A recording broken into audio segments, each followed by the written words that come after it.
माँ शारदे के चरणों में नमन। महकती फूलों की खुशबू, बिखरती चंदन की बहार, यह दिन आए हमारे जीवन में बार बार। आज के इस 77वें स्वतंत्रता दिवस समारोह की मुख्य अतिथि महोदया आदरणीय सरपंच साहिबा, विशिष्ट अतिथि पवन जी सेठ जी, देवीलाल जी, मंचासीन दिनेश जी, मिठूलाल जी, कृषि पर्यवेक्षक हमारे यहाँ के, उपस्थित सभी ग्रामवासियों, मेरे स्टाफ के साथियों और प्यारे छात्र छात्राओं। कहते हैं कि संदेह मुश्किलों का पहाड़ खड़ा कर देता है और विश्वास पहाड़ पर भी रास्ता बना देता है। तो हमारे महान स्वतंत्रता सेनानियों ने एक पहाड़ रूपी संकटों का सामना करते हुए हमें ये आज़ादी दिलाई, और उसी का प्रतिफल है कि आज हम उन्मुक्त गगन के नीचे आज़ादी का ये अमृत महोत्सव मनाने के लिए यहाँ मंच पर इकट्ठे हुए हैं। हमारे महान स्वाधीनता सेनानी, चाहे महात्मा गांधी हो या नेहरू हो, ये विदेश में पढ़े लिखे थे। ये चाहते तो अपना जीवन अच्छे से जी सकते थे, लेकिन इन्होंने अपनी मातृभूमि की सेवा को चुना।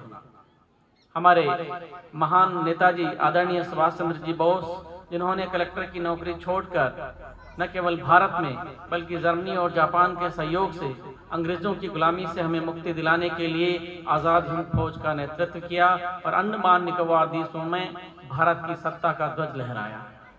हमारे महान मनस्वी तपस्वी आदरणीय लाला लाजपत राय, जिन्होंने सिर पर लाठियां खाई, भगत सिंह, सुखदेव, राजगुरु, जिन्होंने फांसी के फंदे को गले लगाया, तो आजाद जिसने सीने पर गोली को खुदवाया।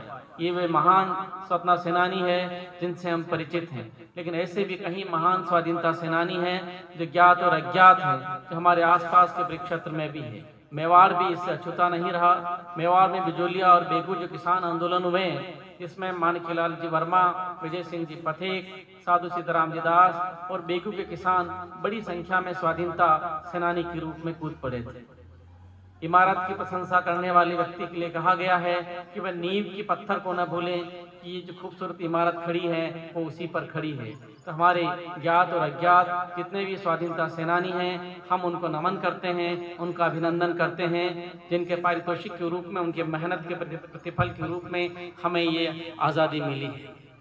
कहते हैं कि गमों की आंच पर आंसू उबाल कर देखो, बनेंगे रंग किसी पर डाल कर देखो, तुम्हारे दिल की चुभन भी होगी कम, किसी के पेट से कांटा निकाल कर देखो। तो हमारे महान स्वतंत्रता सेनानियों ने अपने जीवन का सर्वस्व न्यौछावर कर हमें वो सब कुछ दिया जिसकी शायद हमने कभी आशा नहीं की होगी। उन्होंने अपनी युवावस्था में सारे सुखों का त्याग किया। 15 अगस्त 1947 से लेकर आज तक हमने शून्य से शिखर तक का सफर तय किया है। आज भारत हर क्षेत्र में प्रगति कर रहा है, चाहे शिक्षा का क्षेत्र हो, चिकित्सा, अंतरिक्ष, विज्ञान, सुरक्षा आदि हर क्षेत्र में हमने प्रगति की है। आज भारत में टेक्नोलॉजी ने इतने विकास के नए आयाम स्थापित किए हैं कि एक अनपढ़ व्यक्ति, चाहे वो कृषि का कार्य कर रहा हो या पशुपालन का, वो भी यूपीआई से ट्रांजैक्शन का कार्य करता है। और टेक्नोलॉजी ने एक अनपढ़ व्यक्ति को भी आज शिक्षित कर दिया है। हमने कोरोना काल में दुनिया को वैक्सीन दी है, तो तेजस लड़ाकू विमान ने हमारी सीमाओं को सुरक्षा प्रदान की है। चंद्रयान 3 आज चंद्रमा की धरती पर उतरने को बेताब हो रहा है। किसी ने कहा है कि परिंदों ने एक उड़ान भरी है, पंखों का इम्तिहान बाकी है, जीती है चंद बाजियां, अभी तो सारा आसमां बाकी है।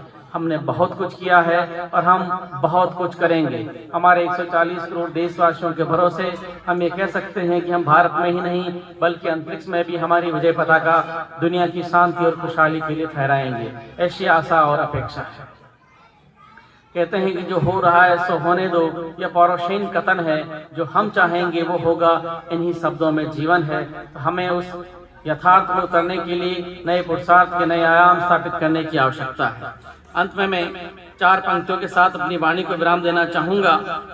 कि देश की शान है तिरंगा, हर घर का मान है तिरंगा, सपनों का अरमान है तिरंगा, हम सबका भाव है तिरंगा।